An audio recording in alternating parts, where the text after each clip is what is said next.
વડોદરાના ઐતિહાસિક રાવપુરા વિસ્તારમાં મોડી રાત્રે એક બેફામ બનેલા નબીરાએ પૂરપાટ ઝડપે કાર ચલાવીને નિર્દોષ લોકોના જીવ જોખમમાં મૂક્યા છે। વડોદરા શહેરના અર્ધસમા રાવપુરા ટાવર રોડ પર ગઈકાલે મોડી રાત્રે એક ગંભીર અકસ્માતની ઘટના બની છે।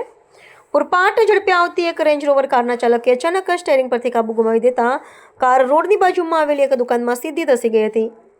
અકસ્માત એટલો પ્રચંડ હતો કે દુકાનના આગળના ભાગને ભારે નુકસાન થયું છે અને વિસ્તારમાં જોરદાર ધડાકો સંભળાતા આસપાસના રહીશોમાં ફફડાટ વ્યાપી ગયો હતો। સદનસીબે રાત્રિનો સમય હોવાથી દુકાન બંધ હતી અને જાનહાનિ ટળી છે। આ દુર્ઘટના બાદ કાર ચાલક પોતાની લક્ઝરી કાર મૂકીને સ્થળ પરથી ફરાર થઈ ગયો છે। સ્થાનિક લોકોના જણાવ્યા અનુસાર કારની ગતિ મર્યાદા કરતાં ઘણી વધારે હતી અને ચાલક નશાની હાલતમાં હોવાની પ્રબળ શક્યતા જોવા મળી છે। અકસ્માતને પગલે ઘટના સ્થળે લોકોના ટોળા ઉમટી પડ્યા હતા અને પોલીસને જાણ કરવામાં આવી હતી।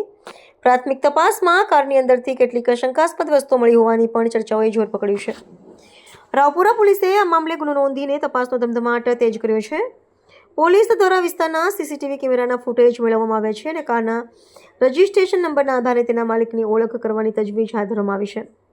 શહેરના વ્યસ્ત રસ્તાઓ પર રાત્રિ દરમિયાન નબીરાઓના આતંકને ડામવા માટે પોલીસ પેટ્રોલિંગ વધારવાની અને આવા બેજવાબદાર ચાલકો સામે કડક કાયદાકીય કાર્યવાહી કરવાની માંગ ઉઠી રહી છે।